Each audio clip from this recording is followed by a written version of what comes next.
All right, we are live. A very good morning, afternoon, and evening to everyone joining us from all around the world here. Welcome to SecPod webcasts, and you might have already known about this episode. So this is part of the practical vulnerability management series. So it's a series where we kind of dig deep into the kind of people who get their hands dirty. The IT security administrators and security professionals, and we also bring in the same kind of guys onto the webinar as well to talk about their experiences and also bring in some recommendations, best practices, and general suggestions and guidance on kind of making your life a little bit better and stop cyber attacks and prevent them as well. So this is the third episode of the practical vulnerability management series. So uh, that kind of also sets the precedent that there have already been two webinars, and you don't actually have to watch them as well to kind of know about what's happening in this. So they're all standalone episodes, part of a practical vulnerability management series itself. You can always watch them on an on-demand basis, jump into any of our other webinars as well. If you want to also talk about these, if you want to also know about all these interesting topics that we have. Coming to the interesting topic here, so it's kind of like it starts off with the question itself: fed up with zillions of vulnerabilities, uh, and that's where we kind of try to give an answer to that. So near zerofy them with vulnerability management tools. So before we kind of jump into the webinar, a small reminder: it's a live webinar with. We would love to have any and every questions that you as an audience have regarding quality management or cybersecurity in general. We'll be taking up these questions and trying our level best to answer these questions as well.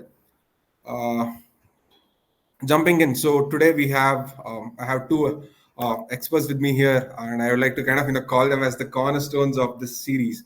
So with me here is Earl Doobie, the Chief Information Security Officer at Oxium, and a little bit of a background about him. I think he has over 20 plus years of experience as a security professional, and is well versed with the topic that we have today and a lot of things about cybersecurity as well. And he's a familiar face here, and you might have seen him in our previous episodes as well. Welcome, Merle, and another key member of our webcast is Marcus Rebello, our own part of the SecPod organization itself. He's a cybersecurity strategic consultant here, and again with over 20 plus years of experience in the cybersecurity space. And I kind of bring in the term of getting the hands dirty again, because these guys have been in the trenches just like our viewers here and done the deeds and stuff there. So, and your host for today is me, Shivatmaja. I'm a product marketing specialist here, and trying kind of a moderator here to bring in some points, and but more importantly, let the key experts take the center stage here and talk about uh, zerofying risks here. And let's dig in.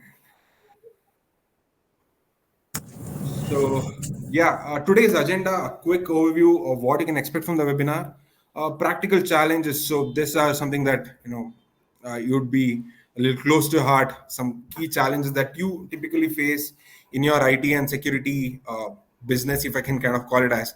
And then we kind of jump into why is zerofying risk or near zerofying risk challenging, and talking about the solution section of the webinar here, a preventive approach to actually solving this zillions of vulnerabilities problem. But at the same time, also talking about how do you actually solve these problems. So that's with the vulnerability management tool. But choosing a vulnerability management tool, especially in this market, can be a little bit of a difficult challenge. So some 5 practical considerations as well on the things that you have to keep in mind while selecting a vulnerability management tools. So any questions that you have, please do let us know. We'll jump in and talk about them at the end of the webinar and wherever necessary. Okay, let's jump in. And I kind of want to bring out an image here. So this is something that you have been working on basically every day over the past 20 years. So this is actually the number of CVs that are being discovered or um, discovered in the networks and in all the software applications here over the course of the past, I think 15 years. So all the way back in 2009, we just had around 5,000, 6,000 ish vulnerabilities. That's just vulnerabilities, and 5,000 is a relatively, it's a big number, but it's relatively better when compared to 2023, for example, is nearly 30,000, and we're not even done with 2024, and this We are nearly at 25,000 already, and I think this stat is a little bit older because it's taken from August. So we had about 4 or 5 months there again, and this number must be even more. That's a key challenge, and that's where I'd like to kind of jump into the practical challenges as well, and let the experts talk about these challenges themselves. Over to you guys. Yeah, thanks, Shivaswat. I think the most important thing to kind of stop and think about is we could probably have our sessions on each one of these topics, right? And we're just going to scratch the Yes. surface in terms of how it relates to the practical aspect of it. But I wanted to give that little intro, Earl, before we got too deep into these topics, because I know you and I could each easily grab one of these and go all day with them. So I guess starting at effective visibility into IT and effective visibility, we all know that, right? It's a practical thing. It happens every day, not just shadow IT, but not understanding what's there, different departments, POCs that get spun up and don't get spun down, people who drop little test devices like me, like Raspberry Pis in the network, or other things. So I think not having that visibility, and the big part of it also comes down to relationships, right? Make sure that you have that relationship with your IT department, because when you don't have that visibility in there, and they're going to be doing some rogue things, and that's separate from the rogue IT that's already happening with shadow IT and everybody Yes. doing their own IT individually, right? Everybody's an engineer.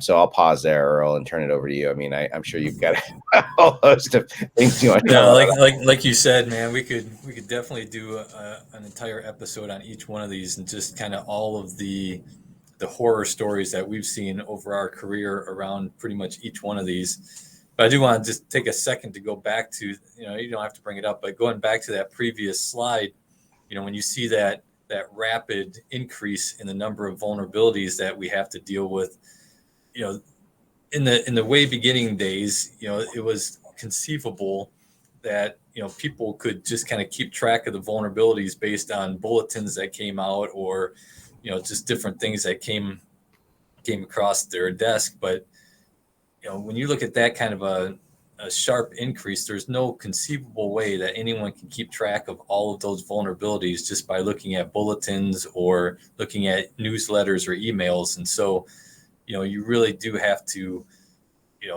kind of manage that risk with a tool set. So that's really the theme of today's discussion is, how do you take that level of risk and put it into a manageable, format that you can work with and prioritize and things like that. And, we'll get into some of the pre-thought that gets into that, but just framing the discussion is we're really going to, at some point here, be talking about how do you pick a tool that helps you manage that incredible increase in number of vulnerabilities that are being, publicized and put out there, and just, how do we get our arms wrapped around that as the team that has to manage all that risk.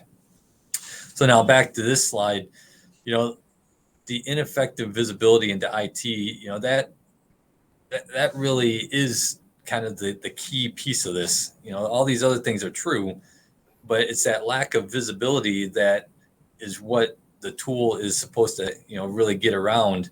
And there's a slide later on in the presentation here that talks about, this iceberg effect where, the things about is just a small piece of all of the risk that's actually inherent in your environment.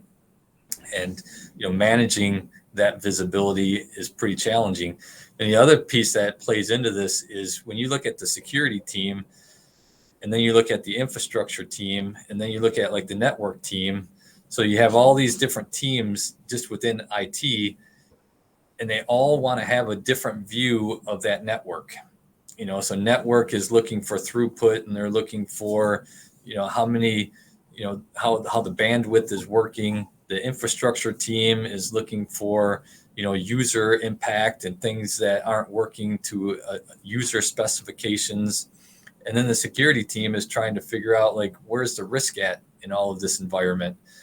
And so even though the network team might have a tool and the infrastructure team might have a tool, that doesn't necessarily mean that the security team is able to use those tools to effectively manage the risk in those environments. Because I hear that a lot of, like, well, why do I need a vulnerability management tool if I have a network monitoring tool or I have an infrastructure monitoring tool? And it's like, yeah, you need those too, because you have to manage the user impact and you have to manage the bandwidth, but you have to give, the security team the tools that they need. It's like saying the plumber has a wrench and the mechanic has a wrench, but does the electrician have the wrench that he needs to do the thing that he needs to do? So all three of those tools might be called wrenches, but they all operate in a different way. And that's what we're talking about here, is getting the security team the tool that they need to view the risk that's in an environment and be able to manage that risk and then figure out how are we going to remediate that risk.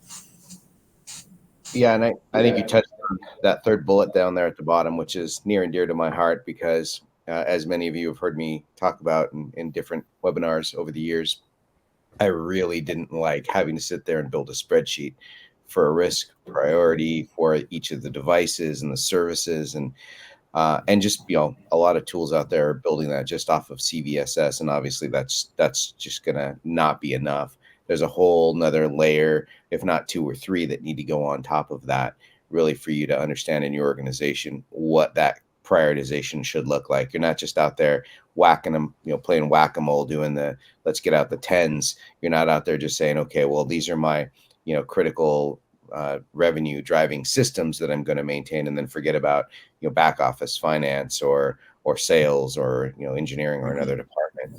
I think that overlay has to happen for a contextual prioritization, right? There has to be more than just, hey, this is a high numbered CVE. That level to me it's just it was a time saver, right? You guys all know I had to do it in spreadsheets. It did it every quarter. And then I didn't get much back from the board other than, hey, this looks great. And I left with no more money, no more tools, no more resources. So maybe that was my presentation skills. I've learned from it. However, it also means that understanding what that risk prioritization looks like helps you focus on where you need to go address and actually patch the dam, if you will, before the water starts to break through, and then you're right back in the same situation as before. I think that's a key consideration. When you're looking at the tool set that you're going to look at, I think that prioritization is one of the key considerations. So how does that tool help you prioritize? Because some tools are very static. It's like, you can go find open source tools that will help you find vulnerabilities in an environment, but how often are those vulnerability libraries being updated? And then the second piece to that is, all right, so if you find 1,000 vulnerabilities in this environment, how are you helping me figure out, what are the first 5 I need to go after? And so you have to really consider how that tool is either bringing in intelligence, bringing in, bulletins and information from the vendors. So how quickly are they, when Cisco releases a vulnerability in one of their products, how quickly is that getting built into your vulnerability scanning tool so that you're finding that in near real time so that you're not exposed? But then even more important than that is what kind of intelligence is being built into that tool so that it can tell you, yeah, that vulnerability that Cisco just released is being openly exploited in the wild. And so therefore it goes from maybe being a high critical vulnerability to being a critical vulnerability. And so, that is really the part that's helping the security person out. Because the security person could just go get open source tools and find, several or a big bundle of vulnerabilities. But the tool is the thing that's getting them from, maybe a medium level of visibility to getting high visibility, but then bringing in all of that other context that's important so that you just don't have a pile and then you have a Marcus trying to figure out like, all right, well, these things all look the same to me, but this is on our main file server, so I'm going to put this at the top of the list because if that goes down, I'm going to upset, like 100 people. But if this other thing goes down, maybe it doesn't impact as many people. And so you're putting all of that risk prioritization on one person versus bringing in all of that intelligence from a community and prioritizing it based on that. So I would say from a tool perspective, getting that visibility is probably the primary thing, but right behind that is how is it helping you prioritize what it's finding. Yeah. I think that's spot on, Earl. I mean, we've discussed it several different times, and we're just scratching the surface from a practical perspective today with that. But that kind of leads us to the other side there with alert and reporting fatigue. I have something I want to say on limited resources when we get there because you've already called me out on it. But for alert and reporting fatigue, I think that goes right back to the sheer volume, right? It's not just the volume; it's also like it says here, right? The long technical explanation, but now I have to go determine where it sits in my environment, what is the risk appetite that I have for it, how vulnerable am I to it, have I put any compensating controls in place, have I mitigated it in any other way, do I have something to reduce the impact of it, not just backups or maybe a redundant system somewhere in another part of the country on a different network. I mean, there's lots of things we can go through, right? But I think from the alert and reporting fatigue, it's just going to be, how am I going to sift through this? I don't know that you can get away with it when you get to certain parts of incident management and other things, but just from the initial, all of the stuff that's flowing in, I think that's one of the things that I had to deal with initially, right? Was just when it got turned on, what are we looking at? What do we have? What is this really? And where does this sit on the importance scale? Mm-hmm. Yeah, hopefully there's some college students listening or some recent graduates from, some security programs at universities or whatever, people that are coming new into the field, because this concept of reporting fatigue is really important to understand as you try to stand up a vulnerability management program inside of a security team or inside of just an IT team, even if they don't have a security team. But at some point, what we're asking is you need to stand up a vulnerability management program, put a right tool in there. But then the next thing that vulnerability management analyst or whatever they're called, security analyst, is going to have to deal with is this reporting fatigue. Because as much as the title of this presentation says near zerifying vulnerabilities, the reality is you will never, ever get anywhere near zero vulnerabilities. And so you're constantly going to be, month after month, producing this report that has, thousands of things on it. And then you're trying to convince people in your organization to go fix some of this stuff. And, it gets really frustrating. And so a little bit of it is you have to be a psychiatrist, if you're in vulnerability management, because you have to go talk to people that you come to month after month after month and say, hey, I know I'm asking you to do stuff, and yet every month I come back with another report with more stuff in it. So it seems like a little bit of insanity that I keep coming back and the problem doesn't seem to be getting better. So, that's just something to be prepared for. And the way that I always approach that is, if I come to you with a list, because typically you got to sit down with your infrastructure team or you got to sit down with your application team and you say like, hey, look, I need you to fix these 5 or 10 things because they're critical. And, the way that you really have to approach that is just understand that initial chart that we talked about a few minutes ago. That's the world we're living in. So if you're not taking a little bit off the top of that bar chart every month, it's just going to keep getting bigger. Like the problems don't solve themselves. And so, last month I might have brought you a report that had 1,000 vulnerabilities on it, and you may have gone and fixed, 200 of those vulnerabilities. And now I bring you back a report that's got 1,000 vulnerabilities on it. And you're just like, hey, I just fixed 200 of these last month. You're like, yeah, we just brought in 200 new ones because, we found some more. So if you didn't fix the 200 from last month, you'd be at 1,200 vulnerabilities, and the next month you'd be at 14 or 1,500 vulnerabilities. So the reality is the report isn't getting smaller, even though you're doing work, just because the vulnerabilities keep coming in. And so if you really want to go insane, try not fixing some stuff for a couple months and looking at that report, and then you'll feel like even worse, because you'll just see how much more you've added to your environment in terms of risk and vulnerabilities, and and all of that is attack surface for the adversary. I think I like the idea of the psychiatrist thing, because both the IT and the security guys, I'm pretty much sure they'll be traumatized by the scan results they get, these scanning tools that they pull out.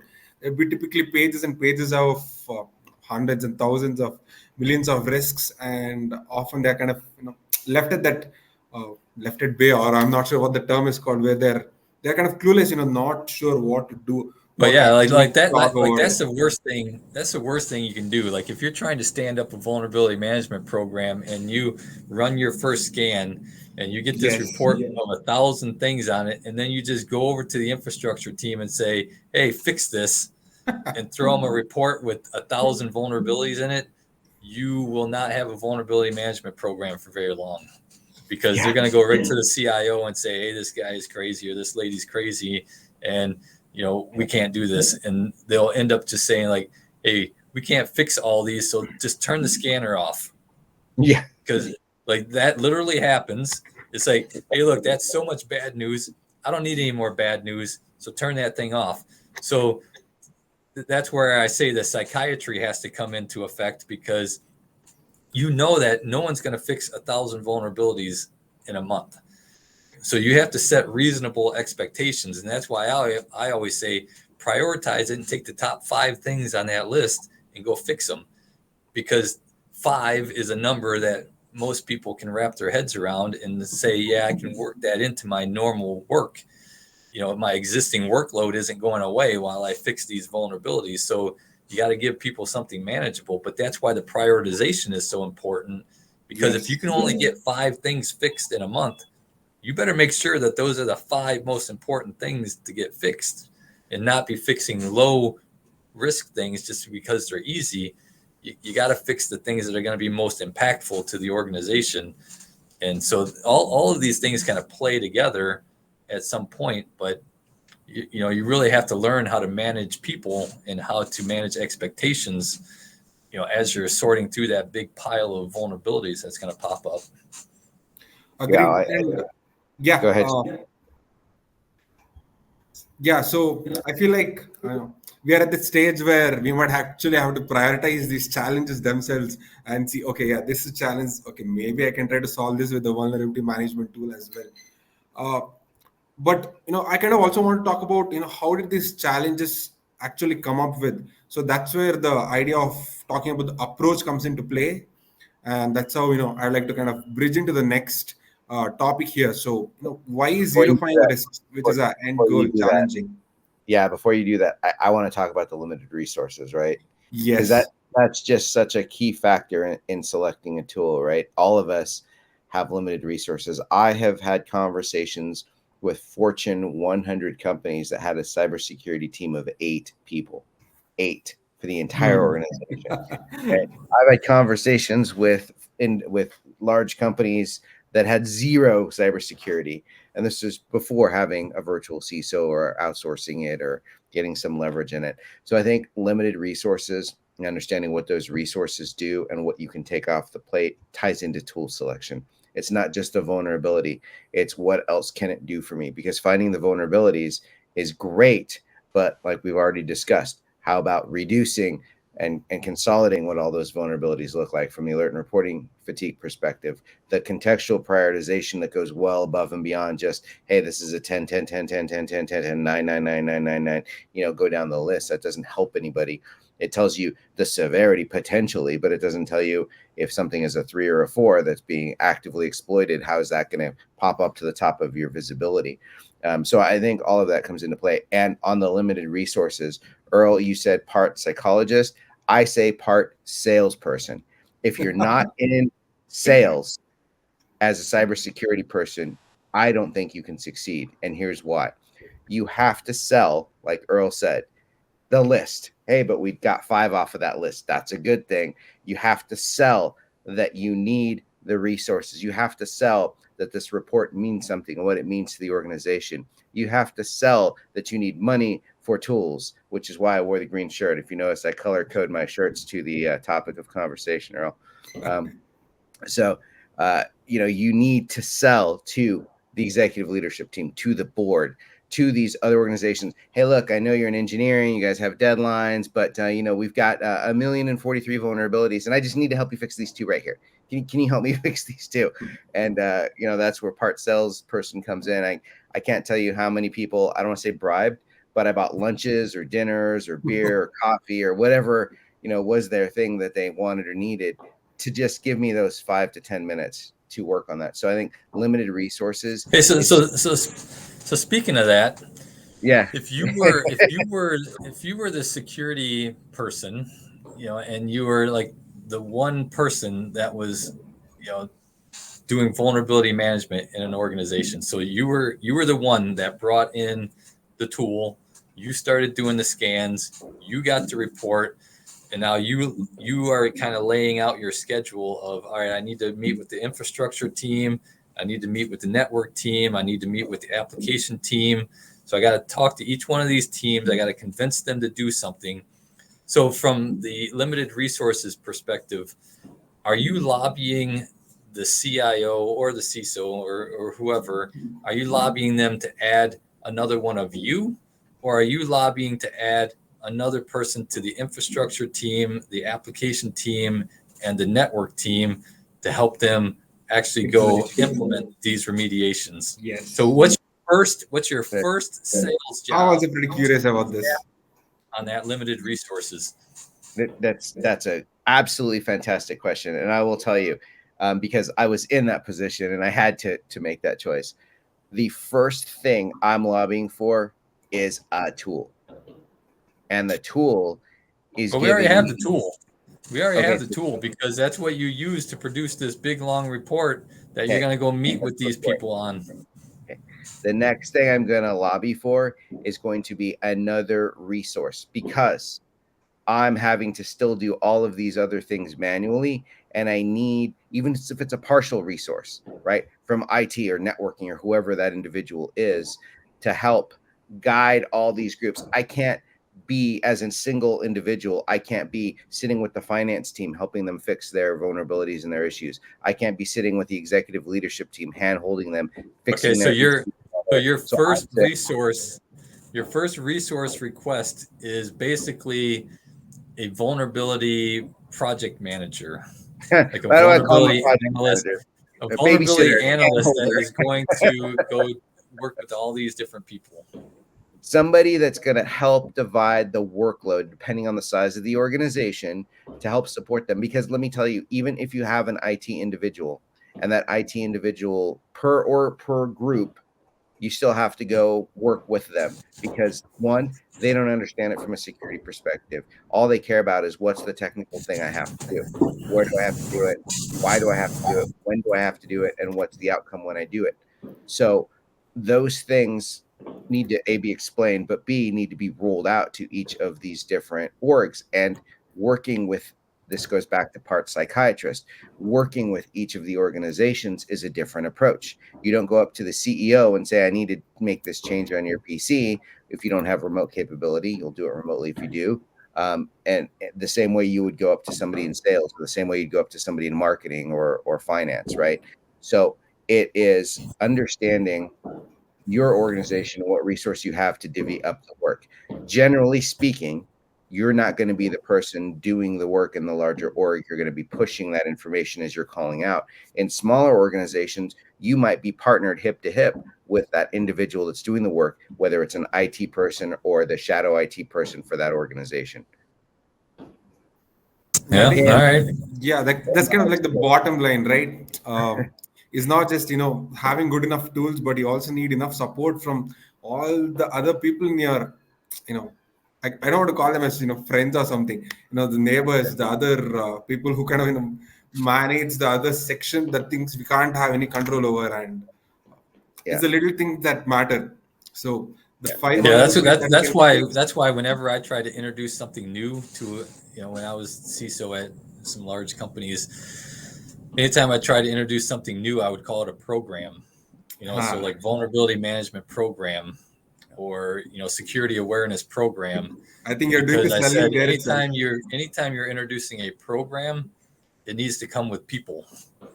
If you're just introducing a new tool to something that's already there, it's like, all right, well, I just need a new widget to do this thing or whatever. But if you're introducing a program, so that's why you should be introducing a vulnerability management program, and then someone's got to run that program, and then that's the person that you're talking about right there that's going to go sit and meet with you. So if you're a one person security organization right now and you're thinking about bringing in vulnerability management, you need to frame that as you're bringing in a vulnerability management program that needs basically a program manager that is going to make sure that all that vulnerability data gets to the right people, that people are following up on that, so that the one person security organization can deal with everything else, like detection and response and security awareness training and disaster recovery planning and all that other stuff. So introduce a program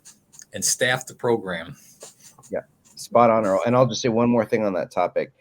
I have been in the position where you lobby for the other individuals you mentioned to go to those orgs to say, hey, you need another person in this org to help support the vulnerability management program so that they can keep these systems up to date and patching.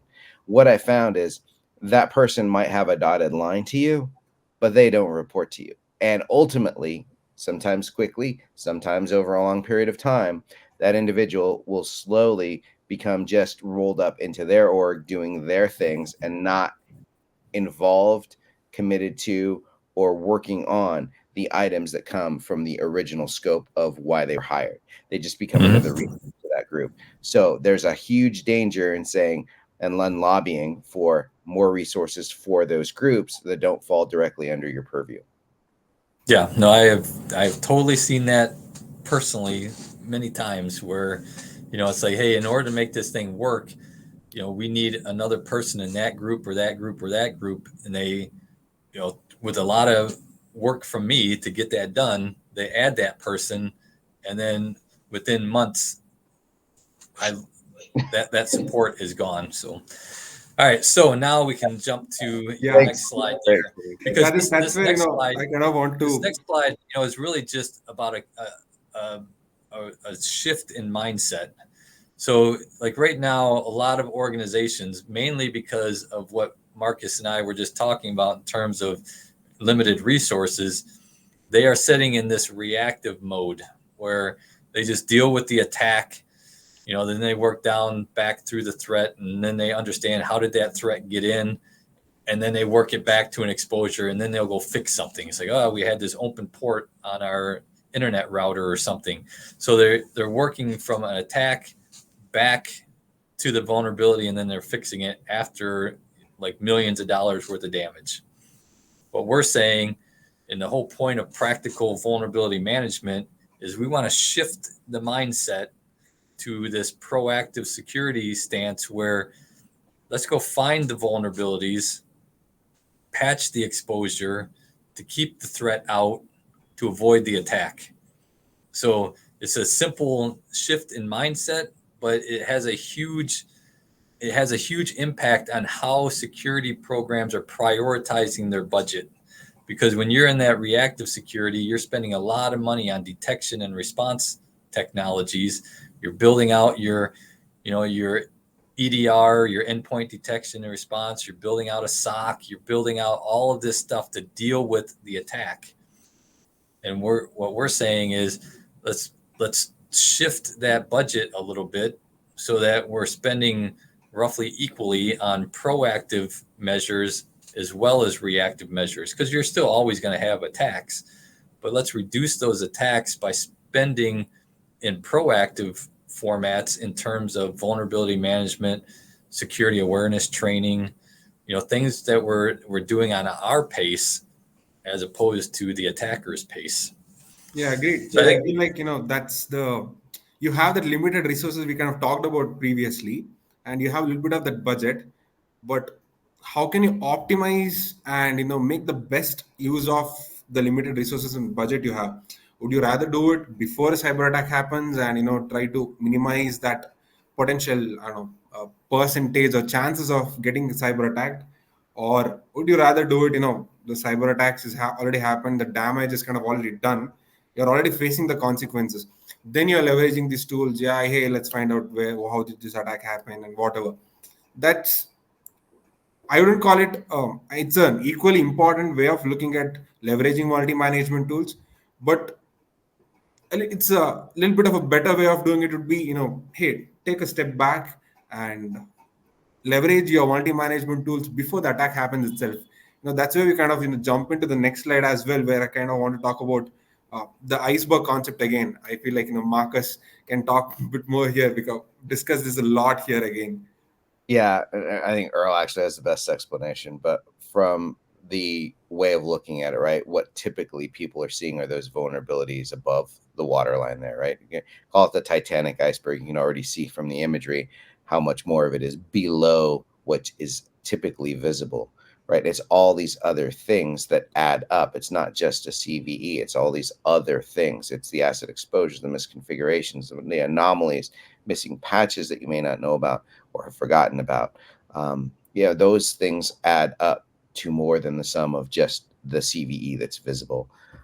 So I think that is understanding the greater number of items that you're going to have to deal with that are typically not just readily in your face. That the million vulnerabilities that might pop up are going to have a lot more of all of this than just your. I mean, I hate to even say it, Earl, because you said it so well, right? If you're um, patching your OS, you're not doing vulnerability management. I don't understand how I have yeah, vulnerability. Um, but I think the iceberg is the best imagery for understanding how much more lies beneath the surface than what you're typically looking at. yeah, I've been using some variation of this slide for, I don't know, decades, because this is really, this is the argument for tools right here. Because, if you're in a reactive mode, you're just kind of along the surface of that water and you're waiting for, that tip of the iceberg to appear, and then you're turning around it, you're steering around it, you're, doing whatever. And then you have all of this risk sitting underneath the surface that you don't know about. And the reality is, you there's no human that can swim down into that water to see all of that risk. So this is where you need tools like a submarine. You got to jump in your submarine and you have to float down to the bottom of that freezing water just to see how big that iceberg is, because there's no way you can do that just reactively. There's no way you can do that manually. There's no possible way. You have to have tools. So that submarine is your vulnerability management tool that's helping you dig into the depths of your IT organization and figure out where all of that stuff is at. Misconfigurations and missing patches, that all has to get done automatically, because there's no possible way that humans can do it, just based on the physics of how an IT organization works, and the concept that you're only seeing a bit of it when you are finding, if something doesn't work right, you might find a vulnerability that way. If you get a bulletin from the manufacturer, you might find it that way. You're never going to find the bottom half or the bottom 2/3 of that iceberg without a tool. Yeah, and I think just the one last point on the slide before we jump off of it is the bigger the organization, the bigger the iceberg, both on the top and below, right? It, Oh it yeah, just absolutely. right, it's just going to be that much larger. So I think understanding that there is a direct correlation or ratio to the bigger the size of the organization, the bigger what's visible, but also the substantially larger what's invisible under that water until you really dig in. I think that's like a perfect place to kind of jump on to the next point as well. And why we do that, I kind of also want to bring out this interesting stat. So last year we had done a survey with about, I think, 200 plus CISOs. So we had done a survey with a partner at ESG Enterprise Security Group, and so 33% of the CISOs there actually told that, hey, it's not just CVs. I actually had to face a cyber attack due to the misconfigurations or due to the something else like some posture anomalies or something. So it's a real problem. It's a problem of now.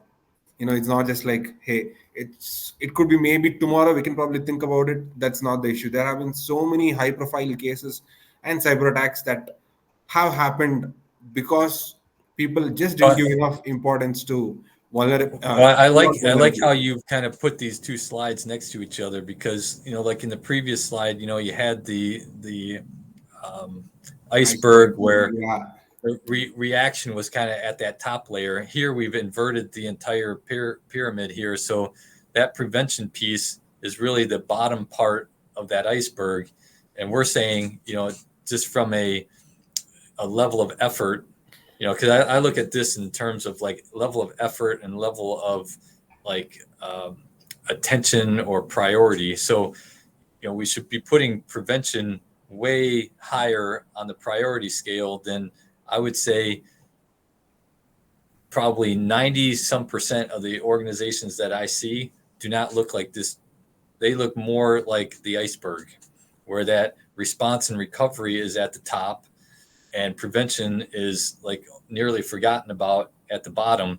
And so this again goes to that mind shift that we're talking about of, we got to invert this pyramid or invert the iceberg so that we're trying to find all the stuff that's at the bottom of that iceberg with that prevention layer, and then that should reduce the amount of time that we're spending on response and recovery.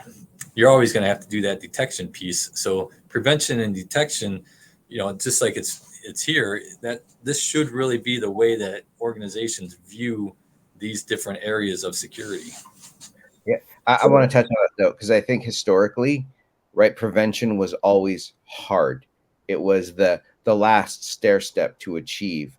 Where over the past 5+ years, prevention has become something that has become achievable, has become cost effective, that has become implementable by smaller organizations, not just large ones. So because when I started, probably when you started too, Earl, it was prevention wasn't even on the roadmap. It was just, your finger plugging holes as you went through things, and then the holes got bigger, and then you had to have tools, and then you had to, your incidents got bigger, et cetera, et cetera. It just went on and on. But I think now in today's world, right, the prevention tools are there from a variety of different slices of the security pie. Yeah, and quite honestly, just because of basically the cybersecurity startup world that we have, a lot of these tools are relatively cheap, compared to in the past, so you can get some pretty good prevention tools if you're willing to work with startups and kind of those early stage companies. You can get some pretty good tools for reasonable prices. You just have to make sure that you're managing your budget so that it's not just an unexpected spend, but you're actually putting money in your budget for security and then working tools into that budget over time so that you start looking like this pyramid instead of one that has really no prevention layer in it. Yeah, agreed. I feel like that's a good point where we talk about this prevention cycle, and that's where the CVM concept. So CVM, quick overview, just a 30-second overview that I want to talk about would be, so it's kind of like an upgrade to vulnerability management. You're bringing in better scope. You're bringing in that you're actually taking a look at that iceberg on its whole itself. So the spotlight is not just focused on software vulnerabilities. It's the spotlight becomes bigger, and you also take a look at those misconfigurations, posture anomalies, and the other dangerous risks as well. And at the same time, it also brings in that preventive approach. So the pre-cyber attack, as the pyramid kind of shows, that's where the visualizing, normalizing, detecting, prioritizing, remediating, and reporting, that is supposed to happen pre-cyber attack. That's the kind of idea and the implementation of vulnerability management should be. And I feel like that's a good point where we can jump off to the next point here. Well, So before you go yeah, there, can you, because this is what I love about marketing people. You guys have great ideas. You come out with all sorts of stuff, So just for my own education here, so CVEM means what? On a broad, simplest. No, just what does the like? What are the words? Acronym. Is So that continuous continuous vulnerability vulnerability and and exposure exposure management? management. All right, all Yeah. right, So that's continuous vulnerability and exposure management. That's the acronym. So on the all right. basic See, even level. I have to keep up with stuff. I mean, Yeah. All right, now you can go to the next slide. Yeah. So we talked about the CVM approach and the preventive approach and everything, but you need tools to actually do that. So that's where we kind of jump onto the next thing. So you're in the process of selecting tools, and what are some of the things that you have to have in your mind to make the best use of it and to choose the best possible tool so that that can give you the best and the most optimum results for you as well. And I think this is where I kind of want to stop talking and let you guys talk purely based on Yeah, your just experience just and to everything. just to do a bit of a time check here. We got about 5 minutes left here, and Yeah, we need so to pace up a little bit. Yeah. honestly, we've talked about a couple of these already. So Yes. these are 5 practical considerations, and they're good ones. We've already talked about visibility quite a bit, so I think everyone understands that getting that visibility into those dark areas of the network that you haven't been able to see before is very important. But then it's also really important that you, as you're vetting out these different tools, you look at the reporting and dashboarding that's available on those tools, because one of the most frustrating things is when you can visualize something in the console but you can't create a report out of it. So you might see all this great stuff in the console that says like, oh man, here are these high critical or high risk and critical risk, and here's where they're at. But then if you can't like export that data into something meaningful that you can show to somebody else and say, look, this is why we need to fix things, it becomes a challenge. So definitely look at your reports. Definitely look at like how you can visualize, because people generally are visual learners. So you need to have charts and graphs and things you can throw into a PowerPoint slide so that you can talk people through the risk and actually affect some sort of an outcome from that. Yeah, and I'll take the next one, Earl. I mean, I think we also talked about risk, and the one that's near and dear to me. I think that the key things there are already captured with the bullet points, right? It's got to be holistic, meaning encapsulating everything beyond CVSS. It has to have broad risk detection beyond just OS vulnerabilities and third-party vulnerabilities, and it has to be something that gives you that visibility into it, that you can actually have actionable, rather than it just be a pretty sheet that you're going to turn over or use for reporting. I think we're good on this one. Budget, back to the green, right? Light green, not dark green. We don't want to spend a lot of green. We want to spend a little green. Yeah. Well, you're definitely going to have to spend something, and it's actually helpful.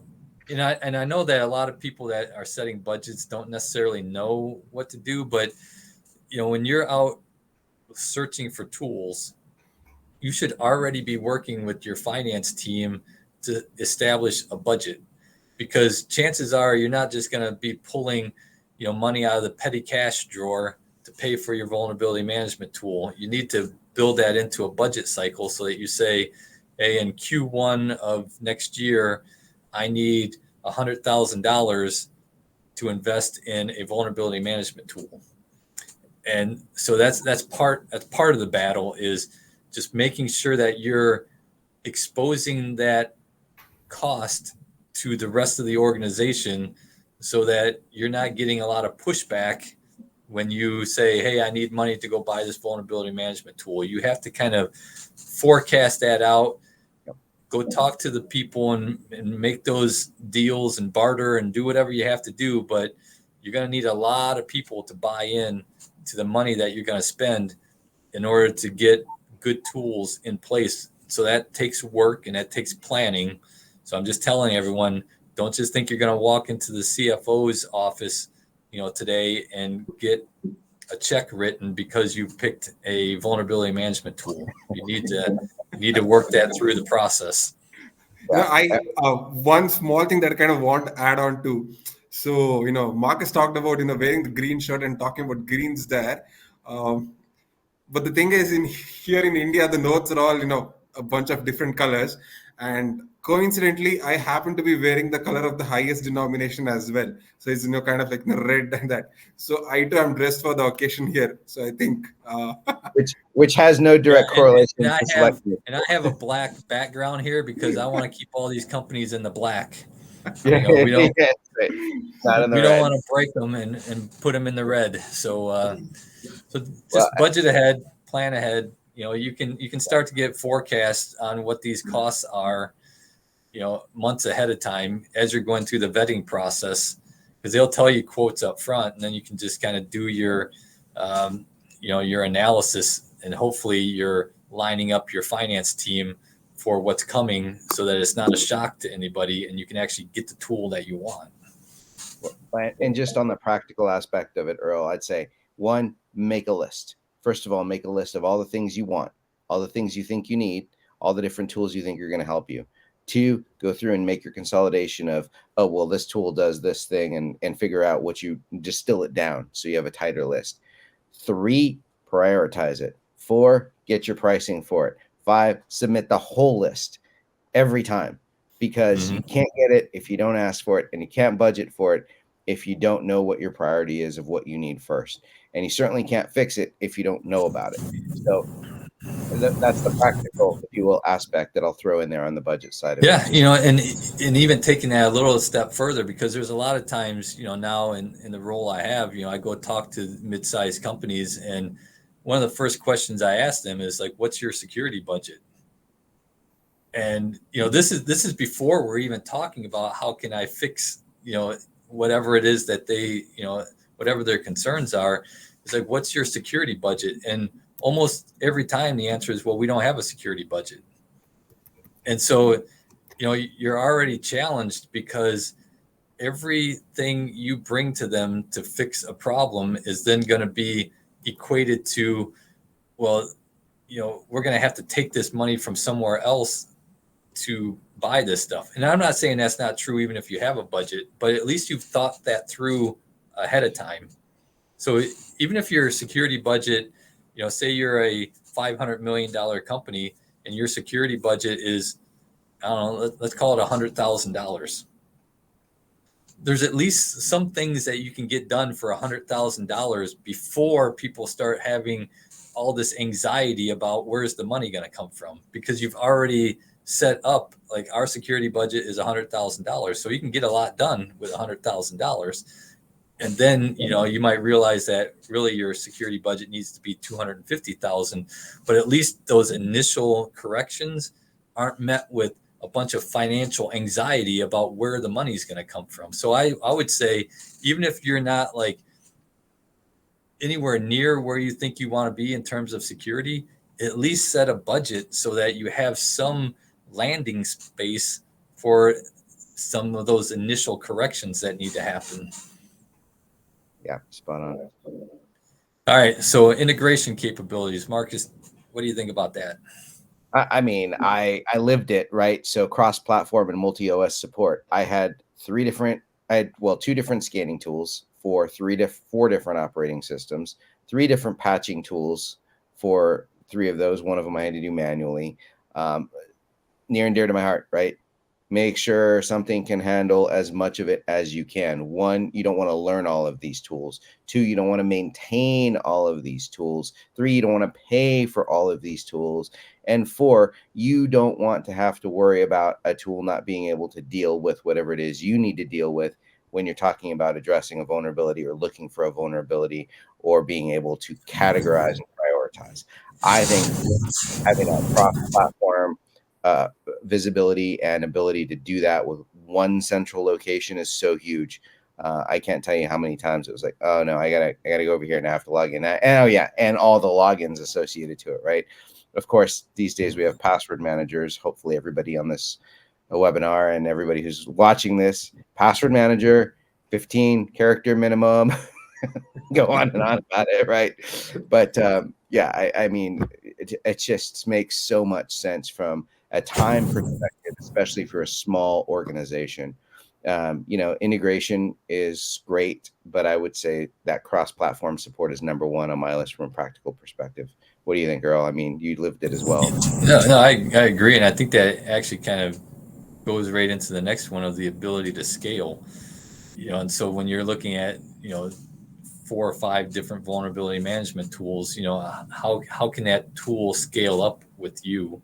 And a lot of that has to do with how many platforms does it include? How do you deploy it? Is it going to be able to scale into the cloud? Is it going to be able to scale into network and infrastructure things, or is it just tied to endpoints and computers and laptops? And so understanding how is it going to increase your visibility by scaling to your future IT expansion needs is pretty critical, because you don't want to get locked into a tool that is going to be good for the next 2 years, but as soon as you do some digital transformation project, your tool isn't going to be as effective, because now half of your infrastructure is going to be cloud-based and your tool doesn't go there. So these are all important things, and I think if you just focus on these 5 things, you'll end up with a pretty good tool selection, and then you'll be in a much better place to be more proactive than reactive. And I know we're trying to get this done in 55 minutes, so we definitely went over our line here, but maybe you can wrap us up here and get us going. We have a few questions as well, and I do have one more question from my side. We can probably take 30 seconds there and quickly take a look at this. So vulnerability management is still a necessity. It's a very important part of the cybersecurity process. But why is it still not given enough importance? People are still leaning to EDR, XDR, threat management, and that reactive security is still there. So just 2 thoughts from each of you before you jump into the questions. Well, I think to some extent, and Marcus touched on it a little bit, I think that people are kind of caught in a time warp. I think they're still thinking that they're dealing with like the 1990s or 2000s threat landscape, and the landscape has just like raced right past that mindset.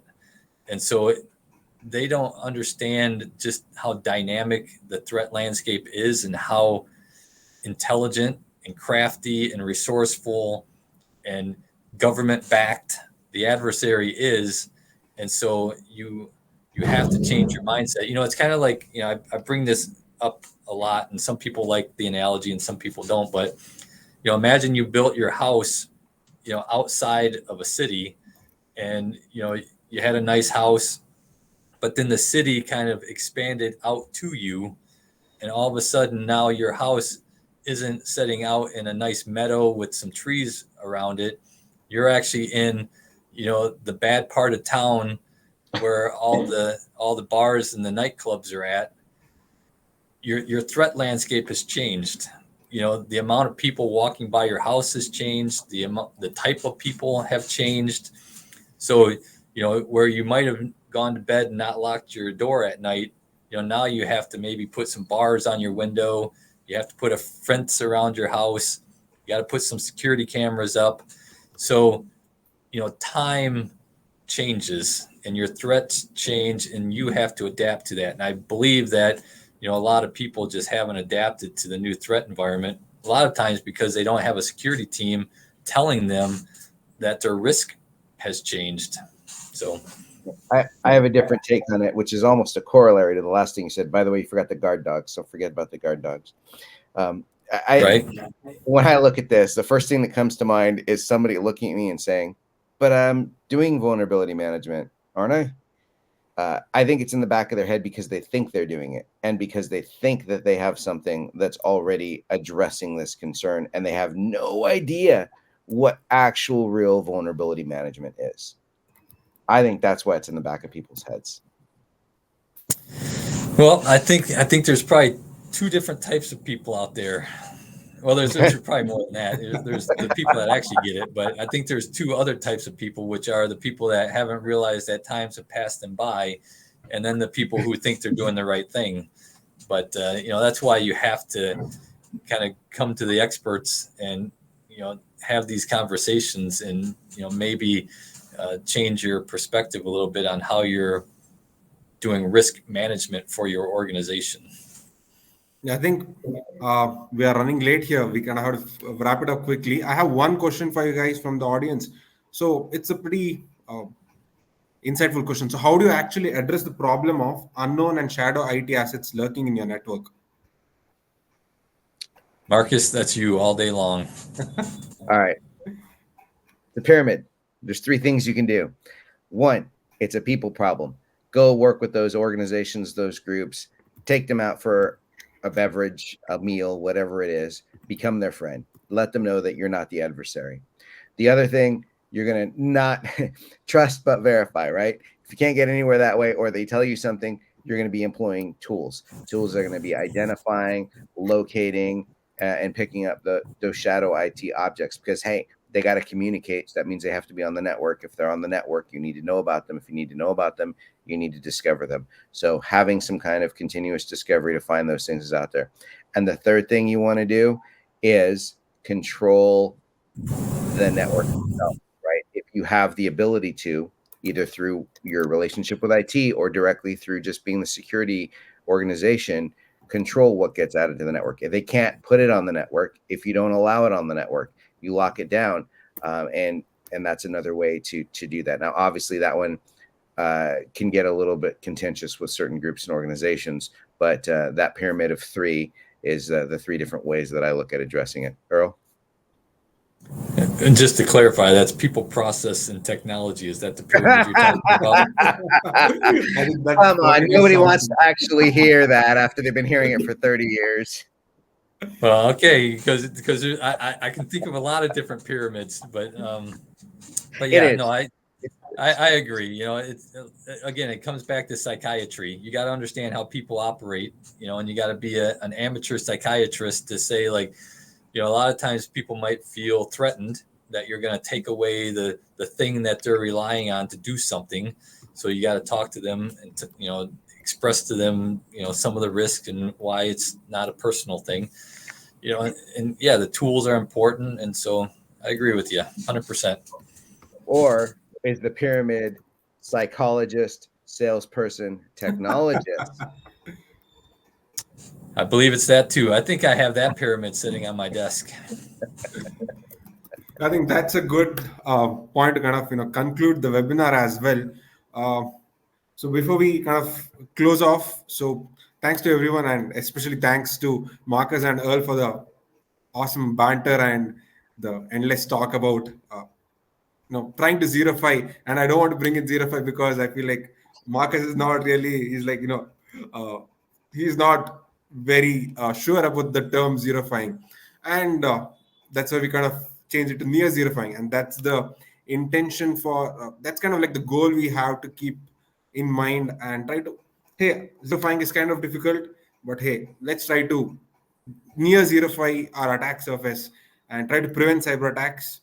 And that's where I'd also like to bring in, the conclusive statement of talking about the proactive and preventive approach to vulnerability management as well.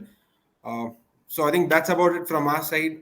So thanks to Earl and Marcus talking about uh, the practical vulnerability management as well. So we are SecPod, and we want to prevent cyber attacks in a continuous and automated way, and that's where like the CVM and the SanerNow concept comes into play. If you are looking for a multi-management tool, uh, come on and take a look at our products at secpod.com as well. And a quick reminder, this webinar will be available online on demand pretty soon, and you'll be able to take a look at it as soon as possible and go back to something that you liked or wanted to check out something as well. And I think that's about it. So thanks, Earl and Marcus, and thanks to everyone from the audience joining from all around the world. All right, thanks. We'll see you guys next month. Yeah, see you guys.